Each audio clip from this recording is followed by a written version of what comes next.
नमस्कार दोस्तों, मेरा नाम है प्रदीप चौहान। बात समझनी है तो पूरी सुननी होगी और साथ में ध्यान से भी सुननी होगी, क्योंकि मेरा गला अभी तक ठीक नहीं हुआ बल्कि और ज़्यादा खराब हो गया। खैर, वो तो मुझे मालूम है, आप मेरे साथ इतना सहयोग तो कर ही लेते हैं, लेकिन वो कहते हैं ना मैं भी बहुत बार इस बात को कहता हूँ, आप शायद सुन के पक गए होंगे कि एक तस्वीर कई बार बहुत कुछ बयां कर जाती है। आज केरल में कांग्रेस की सरकार ने शपथ ली। वीडी सतीशन मुख्यमंत्री बने, उनके मंत्रिमंडल ने शपथ ली, पूरी कांग्रेस वहां थी। लेकिन वहां से एक तस्वीर आई और उस तस्वीरें तो बहुत सारी आई, पर मैं बारी बारी से शुरू करूंगा, लेकिन एक तस्वीर का जिक्र करना बेहद जरूरी है। ये तस्वीर आई और इस तस्वीर ने पता नहीं क्यों बीजेपी को आग लगा दी। बीजेपी के खेमे में एक तरह से चिंगारी का काम किया। और ये तस्वीर शेयर की डीके शिव कुमार ने, जो कर्नाटक के उप मुख्यमंत्री हैं। अब उन्होंने जो तस्वीर शेयर की, उस तस्वीर में अगर आप देखोगे तो उस तस्वीर से एक चीज क्लियर मैसेज था कि कांग्रेस में अब जनरेशनल शिफ्ट हो चुका है। कांग्रेस की जनरेशनल शिफ्ट की तस्वीर थी। इस तस्वीर में हिमाचल के मुख्यमंत्री सुखविंदर सिंह सुक्खू, भूपेश बघेल, केरल के मुख्यमंत्री वीडी सतीशन, डीके शिव कुमार खुद, रेवंत रेड्डी और अन्य लीडर थे। और इसमें सिर्फ फोटो नहीं, वीडियो भी जारी किया। और डीके शिव कुमार ने जो लिखा, दरअसल उस तस्वीर के साथ जो लिखा उससे ज्यादा तकलीफ हुई। डीके शिव कुमार ने लिखा, a strong team, a strong vision, Congress leadership across state working together for the people, progress and democracy. Strong team, strong Congress, यही शब्द जो है ना, बहुत बुरी तरह से चुभ गए। अब इनकी चुभन की झलक में आपको सिर्फ डीके शिव कुमार की इस तस्वीर पे जो कमेंट आया भक्तों का, उससे आपको दिखाता हूं। एक कमेंट देखिए, ये भाई साहब लिख रहे हैं कि आप तो डिप्टी सीएम हैं, आप क्यों इस तस्वीर में, और साथ में कह रहे हैं कि उम्मीद करते हैं आप जल्द कांग्रेस तोड़ोगे और आप एक सनातनी सीएम बनोगे। समझ गए तकलीफ? एक तस्वीर ने क्या तकलीफ दी। तस्वीर इसलिए नहीं कि भाई इन्होंने स्ट्रॉन्ग टीम और ये कहा, इस तस्वीर ने मैसेज दिया है कि कांग्रेस में अब पीढ़ी परिवर्तन हो चुका है, जनरेशनल शिफ्ट हो चुका है। ये चेहरे अभी आपको कांग्रेस की ताजा तस्वीर बता रहे हैं। ये वो चेहरे हैं जो कांग्रेस कब से तलाश कर रही थी। कांग्रेस को इस पे आने में बहुत वक्त लगा, राहुल गांधी को बहुत मेहनत करनी पड़ी, तब जाके ये तस्वीर बनी है। जनरेशनल शिफ्ट का एक और ताजा उदाहरण आज की केरल जो शपथ ग्रहण है उसमें तब मिला, जब केरल के जो यूथ कांग्रेस के अध्यक्ष हैं, उन्हें भी मंत्री के रूप में शपथ ली। ओजे जनीश इनका नाम है। यूथ कांग्रेस के प्रदेश अध्यक्ष को मंत्री बनाया गया। दूसरी तस्वीर। तीसरी तस्वीर उसी शपथ ग्रहण समारोह से देखिए, जो शानदार तस्वीर आई, जिसके लिए अब मुझे लगता है बरनौल के अलावा बीजेपी के पास कोई और इलाज नहीं है। वो तस्वीर आए दिन आपको देखने को मिलती है। फिर मिली जब राहुल गांधी से मिलने बुजुर्ग और बच्चे बेशुमार प्यार लुटाने मंच तक पहुंच जाते हैं। केरल में भी यही हुआ। और ये तस्वीरें सिर्फ यहीं तक नहीं रुकती। लोग तो अब चलते फिरते पार्क में जहां राहुल गांधी मिल रहे हैं, उन्हें मुंह पे कहने लगे हैं कि आप हमारे अगले प्रधानमंत्री हैं। Rahul sir, Rahul sir, you are the PM. Rahul sir, आप प्राइम मिनिस्टर हो हमारे आने वाले। You are the PM. हमारे पीएम है sir. Thank you so much sir. One photo.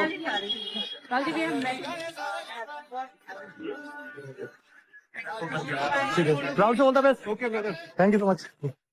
तस्वीरों की कहानियां। अब एक तस्वीर और है जो सिर्फ आपको कांग्रेस के शपथ ग्रहण समारोह में मिल सकती है, बीजेपी में कतई नहीं मिल सकती। ये देखिए, वीडी सतीशन के शपथ ग्रहण समारोह में मंच पर कौन विराजमान है? कांग्रेस के नेता, कांग्रेस के मुख्यमंत्री तो हैं ही।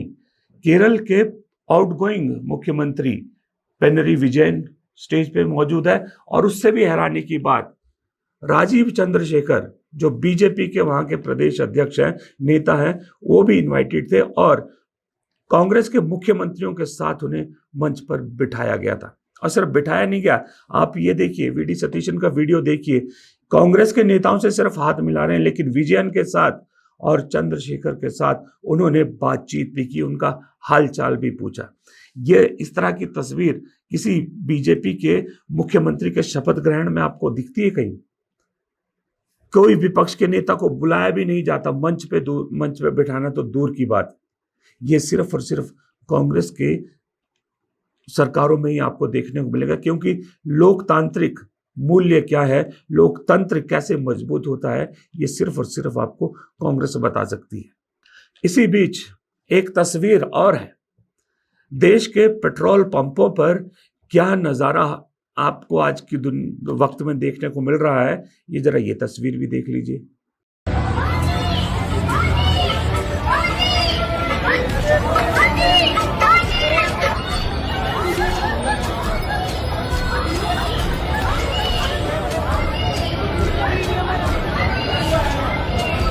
अच्छा, ये तस्वीर आपने देखी, हैरानी की बात है, भारत में मोदी जी को इस तरह से याद किया जा रहा है और मोदी जी विदेशों में जाकर अपनी पूजा करवा रहे हैं। गजब इत्तेफाक है नहीं? बढ़ते हुए डीजल पेट्रोल के दामों ने दरअसल हम सब की जिंदगी को हिला कर रख दिया और जो लोग इन्वेस्टेड नहीं थे ना, वो सिर्फ दूसरों का पोर्टफोलियोज देखते रह गए। मैंने थोड़े दिनों पहले आप लोगों को मार्केट वुल्फ से इंट्रोड्यूस करवाया था, जिससे काफ़ी लोगों ने अपना फाइनेंशियल जर्नी शुरू किया है। इधर सेबी लाइसेंस्ड एक्सपर्ट आपको ट्रेडिंग में गाइड करते हैं, वो भी फ्री में। मार्केट वुल्फ एक leading SEBI registered stock broker app है, जहां आप ट्रेडिंग की शुरुआत मात्र 99 रुपये की लाइफ टाइम फीस के साथ शुरू कर सकते हैं और यहां कोई ईयरली मेंटेनेंस चार्जेस या हिडन चार्जेस भी नहीं है। चलिए मैं आपको दिखाता हूं कि इसे आप कैसे यूज़ कर सकते हैं आसानी से। देखिए, मैंने यहाँ पर अपने फ़ोन में अपना पिन डालकर लॉग इन कर लिया। ये जो इधर इनका फॉलो ट्रेंड फीचर है ना, इसमें आपको रियल टाइम में वो ट्रेंड्स दिखते हैं जो सबसे मूविंग और प्रॉफिटेबल होते हैं। ये देखिए, मैंने बस फॉलो ट्रेंड पर क्लिक किया, इंस्ट्रूमेंट चार्ट और ट्रेड डिटेल्स चेक की, ट्रेड को प्लेस किया और बस मेरा ट्रेड शुरू हो गया। यहाँ बैठकर आप अपना ट्रेड लाइव मॉनिटर भी कर सकते हैं और इस ऐप की एक और खासियत है, आप यहाँ बहुत छोटे से अमाउंट से इन्वेस्टमेंट की शुरुआत कर सकते हैं। इस ऐप में एक इनबिल्ट फीचर भी है जिसे कहते हैं स्टॉप लॉस, जो आपको नुकसान से बचाता है। ये मेरा लाइव ट्रेड चल रहा है, मैंने बस स्टॉप ट्रेड ऑप्शन पर क्लिक किया और बस 1476 का प्रॉफिट बुक हो चुका है, वो भी सिर्फ 3 टैब में। मार्केट वुल्फ ऐप आपको फ्री रिकमेंडेशन भी देता है। जिन लोगों ने इनके सब रिकमेंडेशन फॉलो किए, उन्होंने लगातार 3 महीने अच्छे प्रॉफिट बुक किए। पहले महीने 57,170, दूसरे महीने में 70,468 और तीसरे महीने में 59,696 का प्रॉफिट बुक किया है यूज़र ने। इस ऐप की सबसे बढ़िया बात यह है कि इस रिकमेंडेशन पर मार्केट वुल्फ का कोई कमीशन भी नहीं लगता है, ये पूरा प्रॉफिट आपके बैंक अकाउंट में ट्रांसफर हो जाता है। मार्केट वुल्फ ऐप इंडिया में काफ़ी तेज़ी से बढ़ रहा है और इसे यूज़ करना बहुत सिंपल और सिक्योर भी है। तो देर किस बात की है दोस्तों, लिंक डिस्क्रिप्शन में है और कमेंट में भी पिन किया हुआ है। इस वीडियो के खत्म होते ही एक बार ज़रूर जाइएगा, इसे चेक ज़रूर कीजिएगा। चलिए खैर, ये तो मोदी जी की तस्वीरों से बाहर निकलते हैं, फिर वापस केरल पे लौटते हैं। ये एक और तस्वीर है, मैं आपको दिखाना चाहूँगा, इसे भी नहीं भूलना चाहिए। ये 2 तस्वीरें इनफैक्ट, राहुल गांधी केसी वेणुगोपाल को गले लगा रहे हैं और मल्लिकार्जुन खड़गे भी केसी वेणुगोपाल को गले लगा रहे हैं। देखिए, केसी वेणुगोपाल जीएसओ के तौर पर जो भी उनकी परफॉर्मेंस रही हो, लेकिन केरल को लेकर उनकी भूमिका सकारात्मक रही है, उनकी तारीफ बनती है। जिस तरह से विधायकों द्वारा उनका नाम आगे करने के बावजूद वीडी सतीशन को पार्टी हाईकमान ने चुना और केसी वेणुगोपाल ने बड़े शांतिपूर्ण तरीके से इसे लिया, वो वाकई में काबिले तारीफ है। इसलिए राहुल गांधी और मल्लिकार्जुन खड़गे उन्हें इतने प्यार से गले लगा रहे हैं। लेकिन ये तस्वीर और भी कहानी बताती है। ये कहानी शायद ये भी बता रही है कि अब केसी वेणुगोपाल को ऐसा लग रहा है, या उन्हें आश्वासन तो नहीं दिया गया कि मल्लिकार्जुन खड़गे का अगले साल कार्यकाल खत्म हो रहा है तो केसी वेणुगोपाल राष्ट्रीय अध्यक्ष हो सकते हैं। ये बातचीत अब चल पड़ी है, मीडिया में ये बातचीत चल पड़ी है, अलग अलग जगहों पर एक इस तरह का नैरेटिव बनना शुरू हो गया है। लेकिन मुझे ये भी ईमानदारी से बताऊं तो इसके चांसेस कम लगते हैं, क्योंकि पहले ही केरला सेंट्रिक पार्टी है, केरला लॉबी डोमिनेट करती है कांग्रेस में। मुझे नहीं लगता कि राहुल गांधी इतनी बड़ी गलती करेंगे कि अगला अध्यक्ष भी केरल से देंगे। देखिए आपके पास ऑलरेडी केरल में सरकार है, तमिलनाडु में सहयोग में सरकार है, कर्नाटक में सरकार है आपके पास, और आपके पास तेलंगाना में सरकार है। प्रदेश अध्यक्ष माफ कीजिएगा, राष्ट्रीय अध्यक्ष आपके कर्नाटक से आते हैं। तो मुझे लगता है कि मल्लिकार्जुन खड़गे के बाद जो अगला राष्ट्रीय अध्यक्ष होगा या होना चाहिए वो कहीं उत्तर भारत से या हिंदी पार्टी बेल्ट से होना चाहिए, या गुजरात से दे दीजिए, आप महाराष्ट्र से दे दीजिए, लेकिन दक्षिण भारत से नहीं होगा, क्योंकि दक्षिण भारत आपने ऑलमोस्ट सील कर दिया। और अगर आप केसी वेणुगोपाल को अध्यक्ष बना देते हैं तो फिर कांग्रेस पार्टी पे ये क्लियरली 2029 में नैरेटिव बीजेपी बना देगी कि ये पार्टी सिर्फ और सिर्फ दक्षिण भारत की पार्टी, क्योंकि याद रखिएगा उससे पहले हिमाचल के इलेक्शन होने हैं, और अगर हिमाचल में आपकी सरकार गई तो उत्तर भारत में आपके पास तब तक कोई रिप्रेजेंटेशन नहीं होगी अगर आप पंजाब और उत्तराखंड नहीं जीतते हैं, तो इनमें से कोई तो एक जीतना ही पड़ेगा। तो वो रिस्क नहीं ले सकती। मुझे लगता है केरल से केसी वेणुगोपाल तो शायद राष्ट्रीय अध्यक्ष ना बन पाए, लेकिन इतना जरूर है कि अब केसी वेणुगोपाल राहुल गांधी की कोर टीम में और मजबूत हो गए। अब राहुल गांधी के आंख कान जो बने हुए थे वो बने रहेंगे, और उनकी स्थिति कम से कम टीम राहुल में और मजबूत हुई है। अभी तक एक खबर यह भी आ रही थी कि केसी वेणुगोपाल और जो राहुल की टीम है उनके बीच में थोड़ा सा समन्वय टूट रहा था, क्योंकि उन्हें ऐसा लग रहा था कि हर चीज केसी वेणुगोपाल हैंडल कर रहे हैं। लेकिन अब मुझे लगता है केसी वेणुगोपाल की पोजीशन क्लियर हो जाएगी, इसलिए राष्ट्रीय अध्यक्ष तो ना बन पाए शायद हो, लेकिन कुछ ना कुछ मिलेगा जरूर। उनको ये भी पता है, हाँ जीएसओ भी नहीं रहेंगे, वो तो कार्यकाल वैसे ही पूरा हो चुका उनका। Yeah, definitely. Congress cadres are celebrating like anything. We have formed one more government. So we have restricted Bharatiya Janata Party in Kerala as well as in Tamil Nadu. The entire south is with Congress party and Rahul ji leadership. Thank you. अब एक सवाल आप ये पूछोगे कि भाई मैंने video बनाया था कि केरल से इंडिया गठबंधन की मजबूती का ऐलान हो सकता है, रीलॉन्च किया सकता है। यहाँ तो इंडिया गठबंधन को बुलाया ही नहीं किसी को कांग्रेस ने। जी हाँ, नहीं बुलाया किसी ने।